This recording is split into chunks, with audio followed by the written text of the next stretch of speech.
ಬನ್ನಿ ಗುರು ಸಾಮ್ರಾಜ್ಯಕ್ಕೆ ಬನ್ನಿ. Welcome welcome welcome, most welcome. ಅಂದ್ರೆ ಜನ ಏನಂತಾರೆ, ಇಷ್ಟು ದೊಡ್ಡ ಡೋರ್ ಹಾಕ್ಲಿಕ್ಕೆ ನಿಮಗೆ ತುಂಬಾ ಕಷ್ಟನಾ ಅಂತ. Is nothing, it's very easy. ದೇವ್ರ ಮೂರ್ತಿ ಇಟ್ಟಿದ್ದೀರಾ, ಬಸವಣ್ಣವ್ರದ್ದು ಇಟ್ಟಿದ್ದೀರಾ, ಬುದ್ಧ ಇಟ್ಟಿದ್ದೀರಾ, ಮತ್ತೆ ಈ ಕಡೆ ಲಾಫಿಂಗ್ ಇಟ್ಟಿದ್ದೀರಾ. ಏನು ಸರ್ ನಿಮ್ಮ ಸಿದ್ಧಾಂತ ಹಾಗಾದರೆ? ಆ ವ್ಯಕ್ತಿಗಳು ಇವತ್ತು ಅವರ ಒಂದು ಒಳ್ಳೆ ವಿಚಾರಗಳಿಂದ ಇನ್ನೂ ಜೀವಂತವಾಗಿ ಬದುಕಿದ್ದಾರೆ ಅಂತಂದರೆ, ನಾನು ಅಂಥ ಒಳ್ಳೆ ವಿಚಾರನ ಜನರಿಗೆ ಕೊಟ್ಟೆ ಬಹಳ ದಿನ ಇರಕ್ಕೆ ಟ್ರೈ ಮಾಡಬೇಕು ಅನ್ನೋದು ನಮ್ಮದು ಒಂದು ವಿಚಾರ. ನಾವು ಸರ್ ಇದು ದೇವ್ರ ಮನೆನಾ ಅಥವಾ ದೇವಾಲಯನ ಸರ್? ಯಾಕೆಂದರೆ ಎಲ್ಲ ಕೊಡೋ ದೇವ್ರನ್ನ ಚಿಕ್ಕದಾಗಿ ಯಾವುದೋ ಒಂದು ಸೆಲ್ಫ್ ಕೆಳಗೆ ಸೆಲ್ಫ್ ಮೇಲೆ ಇಡೋಕ್ಕೆ ನಮಗೆ ಮನಸ್ಸಾಗಲಿಲ್ಲ. ಮಿನಿಮಮ್ ಒಂದು 30-40 ಜನ ಕುತ್ಕೊಂಡು ಪೂಜೆ ಮಾಡೋ ಅಂಥ ಪೂಜೆ ಮನೆ ಬೇಕು ಅಂತ. ವರ್ಜಿನ್ ಕೋಕೋನಟ್ ಆಯಿಲ್ ನೀವು ಗಾಣದ ಎಣ್ಣೆ ಥರ ಅಲ್ಲ, ಇದು ತುಂಬ ಲೆಬರೋಷಿಯಸ್, ಹಾಗಾಗಿ ಸ್ವಲ್ಪ ಎಕ್ಸ್ಪೆನ್ಸಿವ್ ಇರುತ್ತೆ. ಬಟ್ ಇಷ್ಟು ಎಕ್ಸ್ಪೆನ್ಸಿವ್ ಇರೋದನ್ನ ಎಷ್ಟು ಬೆಸ್ಟ್ ಪ್ರೈಸಿಗೆ ಕೊಡೋಕ್ಕಾಗತ್ತೆ ಅಂತ ನಾವು ಹೋರಾಟ ಮಾಡೋದು.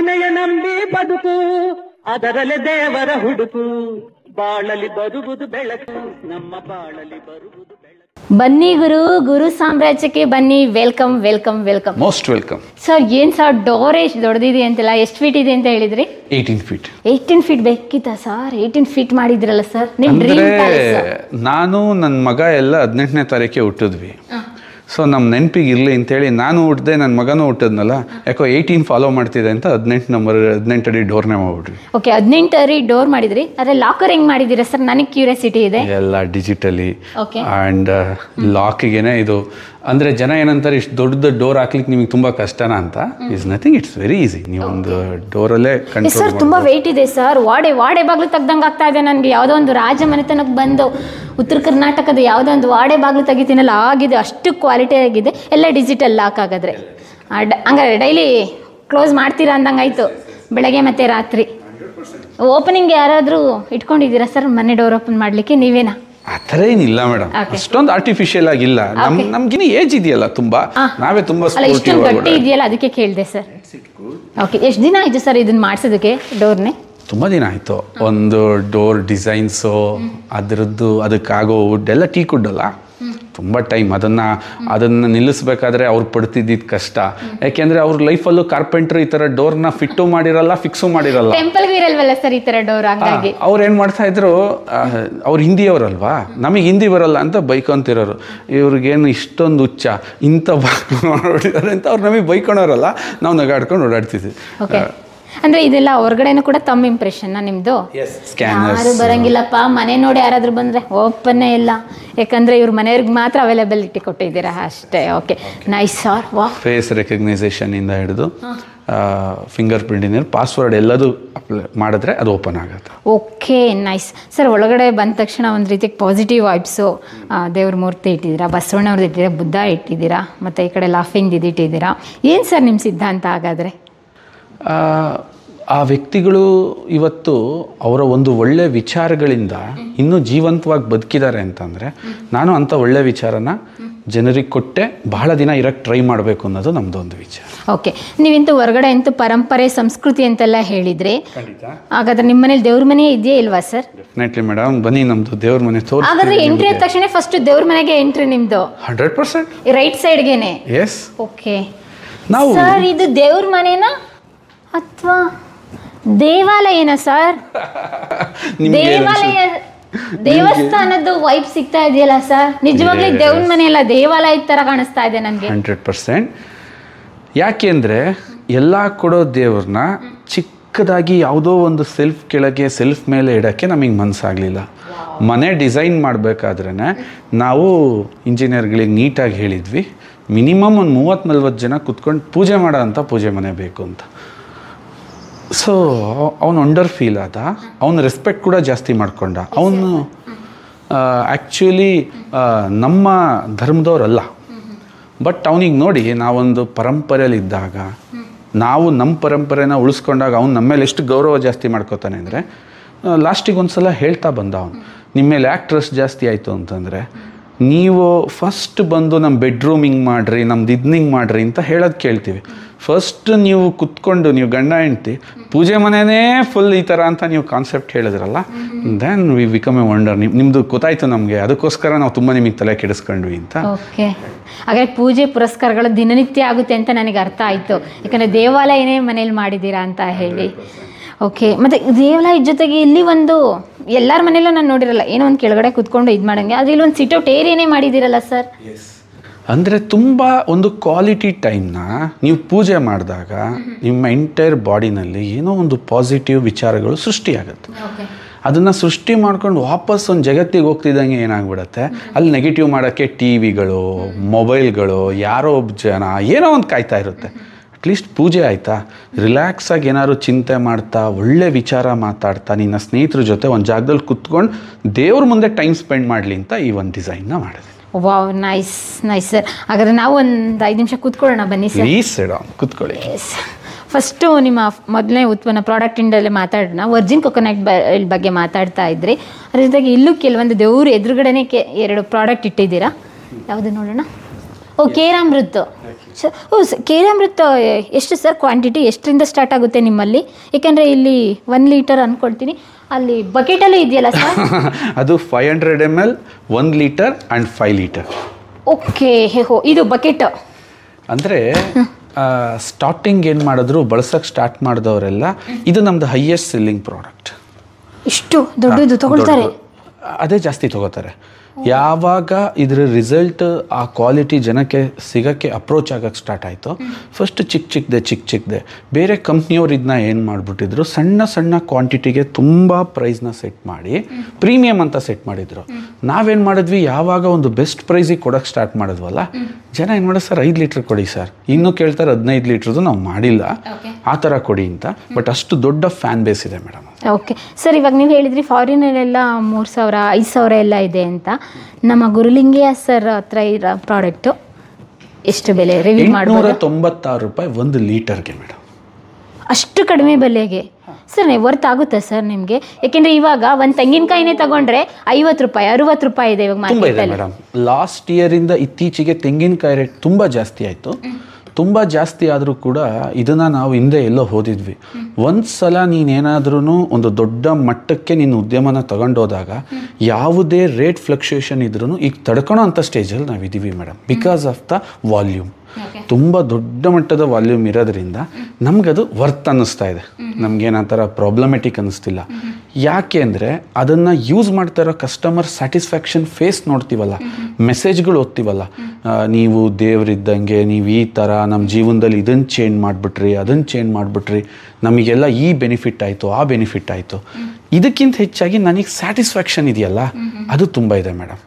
ಏನೇನು ವಿಚಾರದಲ್ಲಿ ಸ್ಯಾಟಿಸ್ಫ್ಯಾಕ್ಷನ್ ಇದೆ ಅಂತ ನಾನು ನಿಮಗೆ 2 ಪಾಯಿಂಟ್ ಹೇಳ್ತೀನಿ ಮೇಡಮ್. ಬೆಳೀತಾ ಇರೋ ಭಾರತ, ಬೆಳೀತಾ ಇರೋ ಈ ದೇಶಕ್ಕೆ ಏನು ಬೇಕು ಅಂತ ನಿಮಗನ್ಸುತ್ತೆ?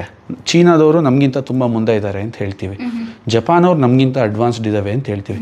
ಬಿಕಾಸ್ ಆಫ್ ದೇರ್ ಬ್ರೈನ್ ಅವ್ರು ಏನು ಬಿಟ್ಟರು ಟ್ರೆಡಿಷನಲ್ ವ್ಯಾಲ್ಯೂಸ್ ಬಿಡಲ್ಲ ಮೇಡಮ್, ಆಚರಣೆ ಬಿಡಲ್ಲ, ಟ್ರೆಡಿಷನಲ್ ಆಹಾರ ಪದ್ಧತಿ ಬಿಡಲ್ಲ. ಅದೇ ಥರ ನಾನು ಇವತ್ತು ಇದನ್ನು ತುಂಬ ಜನ ಮಕ್ಕಳುಗಳಿಗೆ ತಿನ್ನಿಸೋ ಥರ ಪೇರೆಂಟ್ಸ್ಗಳಿಗೆ ನಾವು ತಿಳಿಸ್ತಾ ಇದ್ದೀವಿ, ಪೇರೆಂಟ್ಸ್ಗಳಿಗೆ ಸಜೆಸ್ಟ್ ಮಾಡ್ತಾ ಇದ್ದೀವಿ. ಆದ ಕಾರಣ ಈ ಪ್ರಾಡಕ್ಟಿಂದ ಒಂದು 1000 ಸೂಪರ್ ಬ್ರೈನ್ಗಳು ಈ ದೇಶಕ್ಕೆ ಏನಾದ್ರು ಕೊಡುಗೆ ಆದರೆ ಅದಕ್ಕಿಂತ ಖುಷಿ, ಸ್ಯಾಟಿಸ್ಫ್ಯಾಕ್ಷನ್ ಇನ್ಯಾವುದಿದೆ? ಇದನ್ನು ಕೇಳಿ ನಿಮಗೇ ಇಷ್ಟು ಖುಷಿ ಆಗ್ತಿದೆ, ನಾವು ಒಳಗಿನಷ್ಟು ಹ್ಯಾಪಿ ಫೀಲ್ ಮಾಡ್ತಾ ಇದ್ದೀವಿ ಹೇಳಿ, ಬಿಕಾಸ್ ಆಫ್ ದ ಮಕ್ಕಳು. ಯಾಕೆಂದರೆ ಇವತ್ತು ಮ್ಯಾಕ್ಸಿಮಮ್ ಮಕ್ಕಳು ಜಂಕ್ ಮೇಲೆ, ಅಂದರೆ ಫುಡ್ ಕ್ರೇವಿಂಗ್ಸ್ ಅವ್ರದ್ದು ಫುಲ್ ಕೆಟ್ಟೋಗಿದೆ, ತಪ್ಪೋಗಿದೆ. ಅದನ್ನು ತಪ್ಪು ಅಂತ ಹೇಳಕ್ಕೆ ನಾನು ಇಷ್ಟಪಡ್ತೀನಿ. ಯಾಕೆಂದರೆ ನಮ್ಮ ಮಕ್ಕಳೇ ನಮ್ಮ ಫ್ಯೂಚರ್, ನಮ್ಮ ಮಕ್ಕಳಿಂದನೇ ಈ ದೇಶ ನಡಿಬೇಕು. ನೆಕ್ಸ್ಟ್ ಆ ಮುಂದಿನ ಜನರೇಷನ್ನೇ ಈ ಥರ ಫುಡ್ಡಲ್ಲಿ ಕಂಟಾಮಿನೇಟ್ ಮಾಡಿ ಅವ್ರ ಹೆಲ್ತ್ನ ನಾವು ಆ ಥರ ಮಾಡಿಟ್ಟಾಗ ಏನನ್ನ ಬಯಸೋಕ್ಕಾಗುತ್ತೆ? ಸೊ ಅದೊಂದು ಸ್ಯಾಟಿಸ್ಫ್ಯಾಕ್ಷನ್ ನಮಗೆ ಇದರಲ್ಲಿ ತುಂಬ ಇದೆ. ತುಂಬ ಜನ ವಯಸ್ಕರು ಇರ್ತಾರೆ ಮೇಡಮ್, ವಯಸ್ಸಾಗ್ಬಿಟ್ಟಿರುತ್ತೆ, ಹಿರಿ ಮನುಷ್ಯರು. ಅವ್ರಿಗೆ ಫುಡ್ಡಿಂದ ಅವ್ರ ದೇಹ ಎನರ್ಜಿನ ವಾಪಸ್ ತೆಗೆಯುವಷ್ಟು ಶಕ್ತಿನ ಕಳ್ಕೊಂಡಿರುತ್ತೆ, ತುಂಬ ಕಷ್ಟಪಡ್ತಾ ಇರ್ತಾರೆ ಅವ್ರು ಅರ್ಥ ಆಗ್ತಾ ಇರಲ್ಲ ಹೇಳೋಕ್ಕೆ. ಅಂಥ ವಯಸ್ಕರು ಡೈಲಿ 10 ml ಕನ್ಸ್ಯೂಮ್ ಮಾಡಿದ್ರೆ ಸಾಕು ಮೇಡಮ್. ಯಾರು ಪೇರೆಂಟ್ಸ್ಗಳು ಕಷ್ಟಪಡ್ತಾ ಇದ್ದಾರೆ, ನನ್ನ ಮ್ಯಾಕ್ಸಿಮಮ್ ನಮ್ಮ ಕಂಪ್ನಿ ಡಿಸ್ಟ್ರಿಬ್ಯೂಟರ್ ಆದವ್ರು ಯಾರು ಗೊತ್ತಾ? ಈ IT ಪ್ರೊಫೆಷನಲ್ ಕೆಲಸ ಮಾಡೋರು. ಯಾಕೆಂದರೆ ಅವ್ರ ತಂದೆ ತಾಯಿಗಳು ಎಲ್ಲೋ ಹಳ್ಳಿಲಿ ಇರ್ತಿದ್ರು, ನನ್ನೆಲ್ಲೋ ಸಂಪರ್ಕ ಮಾಡಿಬಿಟ್ಟು ನಂದು ಯಾವುದೋ ಒಂದು ಮೀಟಿಂಗ್ಸಲ್ಲೋ ಎಲ್ಲೋ ಒಂದು ವೀಡಿಯೋ ನೋಡಿಬಿಟ್ಟು ಅವ್ರ ತಂದೆ ಕೊಡಿಸಿದ ಮೇಲೆ ಅವ್ರ ತಂದೆಗೆ ನೀವೇನು ಕೇರ್ ಮಾಡಿದ್ರು ಇದೊಂದು ಕೇರ್ ಬೇರೆ ಥರ ಆಗ್ಬಿಡ್ತಿತ್ತು ಅವ್ರಿಗೆ. ಸರ್ ತುಂಬ ಆರಾಮಿದ್ದಾರೆ, ಕಂಫರ್ಟ್ ಇದ್ದಾರೆ, ತುಂಬ ಎನರ್ಜೆಟಿಕ್ ಆಗಿದ್ದಾರೆ, ದ್ಯಾನ್ ಅವ್ರಿಗೆ ಇಂಥ ಬ್ಯೂಟಿಫುಲ್ ಪ್ರಾಡಕ್ಟ್ ಇವ್ರು ಇನ್ನೂ ರೀಚ್ ಮಾಡಬೇಕಲ್ಲ ಅಂತ ಅವರೇ ಡಿಸ್ಟ್ರಿಬ್ಯೂಟರ್ ಆಗಿ ಅವ್ರ ಜರ್ನಿನ ಕ್ಯಾರಿ ಮಾಡ್ತಾರೆ. ನಿಮ್ಮದು ಡಿಸ್ಟ್ರಿಬ್ಯೂಷನ್ ಕೊಟ್ಟಿದ್ದೀರಾ ಸರ್? ಕೊಡ್ತೀವಿ ಮೇಡಮ್, ಕೊಡ್ತೀವಿ. ನಾನು ನಿಮಗೆ ಸ್ಟಾರ್ಟಿಂಗೇ ಒಂದು ಕ್ಲಿಯರಿಟಿ ಕೊಟ್ಟೆ. ಈ ಪ್ರಾಡಕ್ಟ್ನ ಆನ್ಲೈನಲ್ಲಿ ನಾವು ಸೇಲ್ ಮಾಡಲ್ಲ. ನಮಗೆ ಟ್ರಸ್ಟ್ ಇಲ್ಲ, ನಮಗೆ ಬಿಲೀವ್ ಇಲ್ಲ. ಕಂಪ್ನಿಗೆ ಸ್ವದೇಶಿ ದಿಶಾ ಅಂತ ಹೆಸರಿಟ್ಬಿಟ್ಟು ನಾನು ಈ ಆನ್ಲೈನ್ ಮಾರ್ಕೆಟಿಂಗಲ್ಲಿ ಇದನ್ನು ಸೇಲ್ ಮಾಡೋಕ್ಕೆ ನನ್ನ ಮನಸ್ಸು ಒಪ್ಪಲ್ಲ. ಈ ಪ್ರಾಡಕ್ಟ್ ಇಷ್ಟು ಚೆನ್ನಾಗಿದೆ ಅಲ್ವಾ, ನೀವು ಬಳಸಿ, ಡಿಸ್ಟ್ರಿಬ್ಯೂಷನ್ ನೀವೇ ಬನ್ನಿ ಯಾರಾದ್ರೂ. ಯಾಕೆ ಅಂತಂದರೆ ಇದು ನಮ್ಮ ದೇಶದವರೇ ಬಳಸ್ಕೋಬೇಕು. ಯಾವುದೋ ಒಂದು ವಿದೇಶದ ಕಂಪ್ನಿ ಬಂದು ಅವನು 30-40% ತೊಗೊಂಡು ಯಾವುದೋ ದೇಶದ ದುಡ್ಡು ಇನ್ನೆಲ್ಗೋ ಹೋಗುತ್ತೆ, ಇದು ನನಗೆ ಇಷ್ಟ ಇಲ್ಲ ಮೇಡಮ್ ಇದೆ. ಸೊ ಹಾಗಾಗಿ ನಮ್ಮ ದೇಶದಲ್ಲೇ ಯಾರ್ಯಾರು ಇಂಟ್ರೆಸ್ಟೆಡ್ ಫೆಲೋಸ್ ಇದ್ದೀರಿ, ಯಾರೋ ಒಬ್ಬ ಇಷ್ಟು ಬ್ಯೂಟಿಫುಲ್ ಪ್ರಾಡಕ್ಟ್ಸ್ ರೇಂಜಸ್ನ ಏನಕ್ಕೆ ಮಾಡಿದ್ವಿ ಅಂತಂದರೆ, ಇಷ್ಟು ಕಷ್ಟ ಏನಕ್ಕೆ ಪಟ್ವಿ ಅಂತಂದರೆ ಅವರನ್ನು ಈ ಸಮಾಜಕ್ಕೆ ಪರಿಚಯಿಸಬೇಕು. ಸಣ್ಣ ಸಣ್ಣ ಉದ್ಯಮಿಗಳನ್ನ ಸಣ್ಣ ಸಣ್ಣ ಊರುಗಳಿಂದ ಈ ಸಮಾಜಕ್ಕೆ ಪರಿಚಯಿಸಬೇಕು. ಯಾವಾಗ ಆ ವ್ಯಕ್ತಿಯ ಫೇಸ್ ವ್ಯಾಲ್ಯೂ ಇಂಥ ಅದ್ಭುತ ಪ್ರಾಡಕ್ಟ್ ಜೊತೆಗೆ ಸೇರುತ್ತೋ ಮಾರ್ಕೆಟ್ ತುಂಬ ಗುರುತಿಸೋಕ್ಕೆ ಸ್ಟಾರ್ಟ್ ಆಗುತ್ತೆ ಅಂತ ಈ ಪ್ರಾಡಕ್ಟ್ನ ಲಾಭಕ್ಕೋಸ್ಕರ ಮಾರಲಿಲ್ಲ ಮೇಡಮ್, ಈ ವ್ಯವಸ್ಥೆಗೋಸ್ಕರ ಎತ್ತಿಟ್ಕೊಂಡು. ಅಂದರೆ ಹಾಗಾದರೆ all over Karnataka distribute, all over India ಕೊಡ್ತೀವಿ ಮೇಡಮ್. ಓಕೆ, ನಿಮ್ಮ ಪ್ರಾಡಕ್ಟ್ ಬೇಕು ಅಂತ ಹೇಳಿದರೆ ಎಲ್ಲಿ ತಗೋಬೇಕು ಸರ್? ಡೈರೆಕ್ಟ್ ಈ ನಂಬರಲ್ಲಿ ಕಾಂಟ್ಯಾಕ್ಟ್ ಮಾಡಿ, ನಿಮಗೆ ಕೆಳಗೆ ಏನು ಸಿಗ್ತಿದೆ. ಆ್ಯಂಡ್ ಎಲ್ಲ ಕಡೆ ನಮ್ಮ ಏರಿಯಾ ಡೆವಲಪ್ಮೆಂಟ್ ಆಫೀಸರ್ಸ್, ಡಿಸ್ಟ್ರಿಬ್ಯೂಟರ್ಸ್ ಎಲ್ಲ ಇದ್ದಾರೆ, ಅವ್ರು ಕಾಂಟ್ಯಾಕ್ಟ್ ಕೊಡ್ತೀವಿ. ನಾನು ಡಿಸ್ಟ್ರಿಬ್ಯೂಷನ್ ಬೇಕಂದ್ರೆ ಕಾಂಟ್ಯಾಕ್ಟ್ ಮಾಡಿ ಪ್ರೊವೈಡ್ ಮಾಡಿಕೊಡ್ತೀವಿ. ಸರ್, ನಮಗೊಂದು ಡೌಟ್ ಇದೆ. ಇವಾಗ ನಾವು ಗಾಣದ ಎಣ್ಣೆ ತೆಗೆಯೋದೆಲ್ಲ ನೋಡಿದ್ದೀವಿ, ಯಾವ ರೀತಿ ತೆಗಿತಾರೆ ಅಂತ. ಇಲ್ಲಿ ಕೊಬ್ಬರಿ ಹಾಕ್ತಾರೆ, ಅದನ್ನು ಗಾಣದಲ್ಲಿ ಇದು ಮಾಡ್ತಾರೆ, ಆಯಿಲ್ ಬರುತ್ತೆ, ರುಬ್ಬ ಆದಮೇಲೆ ಇದು ಮಾಡ್ತಾರೆ. ಆದರೆ ಈ ತೆಂಗಿನಕಾಯಿ ಎಣ್ಣೆ ಹೆಂಗೆ ತೆಗಿತೀರಾ ಸರ್? ನಾವೆಲ್ಲ ನೋಡಿರೋದು ಕೆಲವೊಂದು ಸಾಂಪ್ರದಾಯಿಕ ಮೆಥಡಲ್ಲಿ ನೋಡಿದ್ವಿ, ಕುದಿಸ್ತಾರೆ. ಇವಾಗ ರುಬ್ಬಿಟ್ಟು ಆಯಿಲ್ ಅದರಲ್ಲಿ ಬಂದಾಗ ರುಬ್ಬಿದ್ದಾಗೆಲ್ಲ ಬರುತ್ತೆ, ಕೇಳ್ತಾ ಇದ್ದೀರಾ? ತೆಂಗಿನ ಆಯಿಲ್ ಬರುತ್ತೆ, ತೆಂಗಿನ ಇಂಥ ಆಯಿಲ್ ಅಂತೀನಿ, ಇಂಥ ಜ್ಯೂಸ್ ಥರ ಬಂದಿರುತ್ತೆ. ಹಿಂಗೆ ಕಾಯಿ ಚಟ್ನಿ ಎಲ್ಲ ಮಾಡ್ತೀವಲ್ಲ, ಹಂಗೆ ರುಬ್ಬಿದಾಗ ಅದು ಕಾಯಿ ಚಟ್ನಿ ಖಾರ ಎಲ್ಲ ಮಿಕ್ಸ್ ಮಾಡ್ತೀವಿ, ಪ್ಲೈನಾಗಿ ಮಿಕ್ಸ್ ಮಾಡ್ತೀವಿ.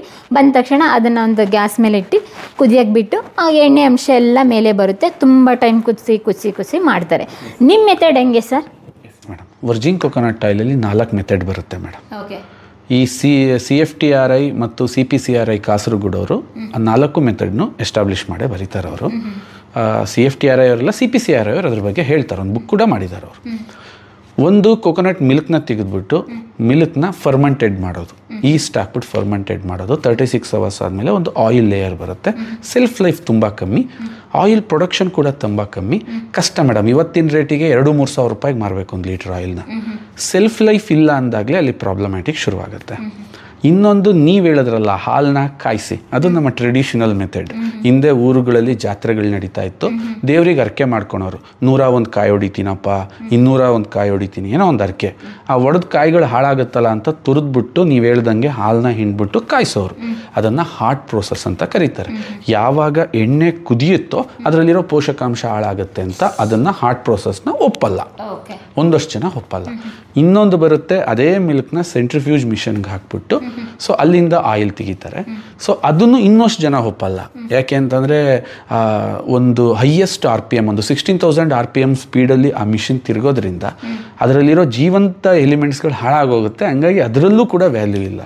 ಇದು ಎಲ್ಲ ಆಗೋದ್ರ ಟೈಮಲ್ಲೇ ಸ್ಪೆಸಿಫಿಕ್ ಕಂಟ್ರೀಸ್ಗಳಲ್ಲಿ ಲೈಕ್ ಇಂಡೋನೇಷ್ಯಾ, ಮಲೇಷ್ಯಾ, ಥೈಲ್ಯಾಂಡ್, ಇಲ್ಲೆಲ್ಲ ಆಲ್ರೆಡಿ ಫಿಲಿಪೀನ್ಸಲ್ಲಿ DME ಅಂತ ಒಂದು ಪ್ರೊಸೆಸಿಂಗ್ ಮೆಥಡ್ ತುಂಬ ಫೇಮಸ್ ಆಗಿತ್ತು. ಡೈರೆಕ್ಟ್ ಮೈಕ್ರೋ ಎಕ್ಸ್ಟ್ರಾಕ್ಷನ್, ಹೀಟನ್ನು ಜಾಸ್ತಿ ಕೊಡದಲ್ಲೇ, ಯಾವುದೇ ರೀತಿ ಮಿಲ್ಕನ್ನು ತೆಗೆದು ಕಂಟಾಮಿನೇಟ್ ಮಾಡ್ದಲ್ಲೇ, ಸೊ ಅದರಿಂದ ಎಣ್ಣೆ ತೆಗೆಯೋದನ್ನ US ಅವ್ರು ತುಂಬ ಇಂಪೋರ್ಟ್ ಮಾಡ್ಕೋತಾ ಇದ್ರು. ದೆನ್ ನಾವು ಅದನ್ನು ನೋಡಿ we are introduce that DME method ಅಂತ, ಡೈರೆಕ್ಟ್ ಮೈಕ್ರೋ ಎಕ್ಸ್ಟ್ರಾಕ್ಷನ್ ಅಂತ. ಈ ಮೆಥಡ್ನ 2 ನಿಮಿಷದಲ್ಲಿ ನಾನು ನಿಮಗೆ ಎಲಾಬ್ರೇಟ್ ಮಾಡ್ತೀನಿ. ಕ್ವಾಲಿಟಿ ತೆಂಗಿನಕಾಯಿ ಬೇಕು, ದೇವಸ್ಥಾನದಲ್ಲಿ ಮಾರೋ ತೆಂಗಿನಕಾಯಿಗಳಾಗಲ್ಲ. ಯಾಕೆಂದರೆ ಎಳೆ ತೆಂಗಿನಕಾಯಲ್ಲಿ ಎಣ್ಣೆ ಬರಲ್ಲ, ಕ್ವಾಲಿಟಿ ಇರಬೇಕು. ಯಾವ ತೆಂಗಿನಕಾಯಿಂದ ತೆಂಗಿನ ಸೊಸಿ ಬರುತ್ತೋ ಆ ತೆಂಗಿನಕಾಯಿಂದ ಎಣ್ಣೆ ತಯಾರಿಸ್ಬೋದಷ್ಟೆ. First quality. ಅದರಿಂದ ಚುಪ್ಪನ್ನ ತೆಗಿತಾರೆ, ಅದಕ್ಕೊಂದು ಸ್ಕಿಲ್ಡ್ ಲೇಬರ್ಸ್ ಇರ್ತಾರೆ. ಅಂದರೆ ಹಸಿ ತೆಂಗಿನಕಾಯಿನಲ್ಲಿ ನೀವು ಆರೆಂಜ್ ಸುಲಿದಂಗೆ ಅವ್ರು ಚಿಪ್ನ ಸುಲಿತಾರೆ. ಓಕೆ. ಅವರಿಗೆ 1000 ಲೆಕ್ಕದಲ್ಲಿ ನಾವು ಕೊಡ್ತೀವಿ. ಅಂದರೆ ಉಂಡೆ ಥರನೇ ಬಂದ್ಬಿಡ್ತಾರೆ ತೆಂಗಿನಕಾಯಿ. ನಾವಿವಾಗ ಹೊಡೆದ್ರೆ ಎಲ್ಲ 2 ಭಾಗ ಆಗುತ್ತೆ. Orange, like orange. ನೀವು ಆರೆಂಜ್ ಹೆಂಗೆ ಕಿತ್ಲೆ ಹಣ್ಣಿನ ಸಿಪ್ಪೆ ಬಿಡಿಸ್ತೀರ, ಆ ಥರ ತೆಂಗಿನ ಚುಪ್ ಸ್ಕಿಲ್ಡ್ ಲೇಬರ್ಸ್ ಅವರೇ ಇರ್ತಾರೆ. 1000ಕ್ಕೆ 350 ರೂಪಾಯಿ ಈ ಥರ ಅವ್ರಿಗೆ ಕೊಡ್ಬೇಕು ನಾವು. ಒಬ್ಬೊಬ್ಬ 3,000 ತೆಗಿತಾನೆ, ಒಂದೊಂದು 1,000 ರೂಪಾಯಿ ದುಡ್ಕೋತಾರೆ ಒಬ್ಬೊಬ್ರು. ಅವ್ರ ಕೆಲಸ ಬರೀ ಚಿಪ್ ತೆಗಿಯೋದೆ. ನೆಕ್ಸ್ಟ್ ನಾನು ನಿಮಗೆ ಫ್ಯಾಕ್ಟ್ರಿ ಟೂರ್ ಮಾಡಿದಾಗ ಅದರದ್ದು ಕಂಪ್ಲೀಟ್ ನಿಮಗೆ ತೋರಿಸ್ತೀನಿ. ಓಕೆ. ಅಲ್ಲಿಂದ ಆ ಕಾಯಿನ ಕಟ್ ಮಾಡ್ತಾರೆ, ಕ್ವಾಲಿಟಿ ಚೆಕ್ ಮಾಡ್ತಾರೆ, ಅದರಲ್ಲೂ ಮೋಸ ಆಗಿರುತ್ತೆ, ಒಳಗೆ ಕಾಯಿ ಕೆಟ್ಟೋಗಿರುತ್ತೆ. ಆಮೇಲೆ ಹಾಟ್ ವಾಟ್ರಲ್ಲಿ ಅದನ್ನ ತೊಳಿಬೇಕಾಗುತ್ತೆ. ಆ ಕಾಯಿನ ತೊಳೆದ್ಮೇಲೆ ಅದನ್ನ ಇನ್ನೊಂದು ಲೆವೆಲ್ಗೆ ಸಣ್ಣ ಪೀಸ್ ಆಗಿ ಕಟ್ ಮಾಡ್ತಾರೆ. ಅಲ್ಲಿಂದ ಸ್ಟೈನ್ಲೆಸ್ ಸ್ಟೀಲ್ ಪಲ್ವರೈಸರಲ್ಲಿ ಕಟ್ ಮಾಡಿ ಅದನ್ನ ಪೌಡ್ರ್ ಫಾರ್ಮ್ ಮಾಡಿ ಅಲ್ಲಿಂದ ಇನ್ನೊಂದು ಡ್ರೈಯರ್ಗೆ ಅದನ್ನ ಶಿಫ್ಟ್ ಮಾಡ್ತಾರೆ. Dryer in the sense direct heat ನಾವು ಕೊಡೋಕ್ಕೆ ಬರಲ್ಲ, ಬಿಸಿ ಗಾಳಿ ಅಷ್ಟೇ ಅದಕ್ಕೆ ಕೊಡಬೇಕು. ಒಂದು ಕ್ಯಾಸ್ಟ್ ಐರನ್ ಟ್ಯೂಬ್ಗಳು ಕಾದು ಆ ಟ್ಯೂಬಿಂದ ಬರೋ ಬಿಸಿ ಗಾಳಿನ ಒಂದು 55 ಡಿಗ್ರಿ ಟೆಂಪ್ರೇಚರಲ್ಲಿ ಒಂದು ಟ್ರೇಗಳ ಮೇಲೆ ಪಾಸ್ ಮಾಡಿದಾಗ ನಿಮಗೆ ಗೊತ್ತಿಲ್ಲದಂಗೆ ಆ ಕಾಯಿಯಲ್ಲಿರೋ ಮಾಯಿಶ್ಚರ್ ಎಲ್ಲ ಹೋಗಿ ಬರೀ ಕಾಯಿ ತುರಿ ಮಾತ್ರ ಉಳಿಯುತ್ತೆ. ಅದನ್ನು ಹೈಡ್ರಾಲಿಕಲ್ ಪ್ರೆಸ್ ಮಾಡಿದಾಗ ಬರೋದೇ ವರ್ಜಿನ್ ಕೋಕೋನಟ್. ಇಷ್ಟು ಪ್ರೋಸೆಸ್ ಇದೆ ಅಂದಂಗಾಯ್ತು. ಇನ್ನೂ ಮುಗಿಲಿಲ್ಲ. ಅಲ್ಲಿಂದ 2 ಫಿಲ್ಟ್ರೇಷನ್ ಆಗುತ್ತೆ. ಫಿಲ್ಟ್ರೇಷನ್ ಎಲ್ಲ ಪ್ರೋಸೆಸ್ ಆದಮೇಲೆ ಅದು ಫಿಲ್ಲಿಂಗಿಗೆ ಹೋಗುತ್ತೆ. ಫಿಲ್ಲಿಂಗ್ ಎಲ್ಲ ಆದಮೇಲೆ ಇಲ್ಲಿಗೆ ಬರುತ್ತೆ. ಇದು ತುಂಬ ಲಿಬರೋಷಿಯಸ್ ಮೇಡಮ್. ವರ್ಜಿನ್ ಕೋಕೋನಟ್ ಆಯಿಲ್ ನೀವು ಗಾಣದ ಎಣ್ಣೆ ಥರ ಅಲ್ಲ, ಇದು ತುಂಬ ಲಿಬರೋಷಿಯಸ್, ಹಾಗಾಗಿ ಸ್ವಲ್ಪ ಎಕ್ಸ್ಪೆನ್ಸಿವ್ ಇರುತ್ತೆ. ಬಟ್ ಇಷ್ಟು ಎಕ್ಸ್ಪೆನ್ಸಿವ್ ಇರೋದನ್ನ ಎಷ್ಟು ಬೆಸ್ಟ್ ಪ್ರೈಸಿಗೆ ಕೊಡೋಕ್ಕಾಗತ್ತೆ ಅಂತ ನಾವು ಹೋರಾಟ ಮಾಡೋದು. ಓಕೆ ಸರ್, ಇದು ನಾವು ಇವಾಗ ಅದನ್ನು ಹೇಗಿರುತ್ತೆ ಅಂತ ನೋಡಬೇಕು. ಅಂದರೆ ಕೊಕೊನಟ್ ಅಂತ ಹೇಳಿದರೆ ಕೆಲವೊಂದು ಗಟ್ಟಿ ಥರ ಇರುತ್ತೆ, ಕೆಲವೊಂದು ಆಯಿಲ್ ಫುಲ್ ಲಿಕ್ವಿಡ್ ಥರ ಇರುತ್ತೆ. ಇದು ಯಾವ ಥರ ಬರುತ್ತೆ ಸರ್? ಏನಾದ್ರು ಸ್ಯಾಂಪಲ್ ತೋರಿಸ್ಬೋದಾ? 100% ತೋರಿಸ್ತೀನಿ. ಬಟ್ ನಿಮಗೆ ಚಳಿಗಾಲದಲ್ಲಿ ಗಟ್ಟಿ ಸಹಜ, ಅದು ಇಟ್ಸ್ ಅ ಕ್ವೈಟ್ ನ್ಯಾಚುರಲ್. ಅಂದರೆ ನಾವು ಕೊಬ್ಬರಿ ಎಣ್ಣೆ ಯಾವ ಥರ ನೋಡ್ತೀವಿ ಅದೇ ಥರ 100% ಚೇಂಜ್ ಆಗುತ್ತೆ. But aroma, the taste, the feel is a completely change. ಅಡುಗೆ ಮಾಡಿದ್ರೆ ಯಾರೂ ಐಡೆಂಟಿಫೈ ಮಾಡಲ್ಲ ಇದು ಹಾಕಿದ್ದೀರಾ ಅಂತ. ನಮ್ಮ ಈ ಘಟ್ಟ ಪ್ರದೇಶದ ಜನ ಏನಿದ್ದೀವಿ, ಮಂಗಳೂರು ಕಡೆಯವ್ರಿಗೆ ಅದು ಎಕ್ಸೆಪ್ಟ್ ಆಗಿಬಿಡತ್ತೆ. ಅದೇನು ಇರುತ್ತೆ ಎಣ್ಣೆ ಎಕ್ಸೆಪ್ಟ್ ಮಾಡ್ಕೋತಾರೆ. ನಮ್ಮ ಕಡೆಯವ್ರು ಎಕ್ಸೆಪ್ಟ್ ಮಾಡಲ್ಲ ಸ್ವಲ್ಪ ಸ್ಮೆಲ್ ಬಂದರೆ. ಬಟ್ ಇದರಲ್ಲಿ ಗೊತ್ತೇ ಆಗಲ್ಲ, ಬದಲಾಗಿ ನಿಮ್ಮ ಫುಡ್ ಟೇಸ್ಟ್ ಆಗಿಬಿಡುತ್ತೆ. ಅದರದ್ದು ಮೋಸ್ಟ್ ಇನ್ಫಾರ್ಮೇಷನ್ ಒಂದು ವಿಡಿಯೋನ ನಾನು ಕಿಚನಲ್ಲಿ ನಿಮ್ಗೆ ಹೇಳ್ತೀನಿ. ಬನ್ನಿ ಸರ್, ಕಿಚನ್ ನೋಡೋಣ. ದೇವಸ್ಥಾನನೇ ನೋಡಿ ಒಂದು ರೀತಿಯಾಗಿ ಪಾಸಿಟಿವ್ ವೈಬ್ಸ್ ಬಂತು. ಫಸ್ಟು ಮನೆಗೆ ಎಂಟ್ರಿ ಆದ ತಕ್ಷಣ ನೀವು ಟೆಂಪಲ್ ತೋರಿಸಿದ್ರಿ ನನಗೆ.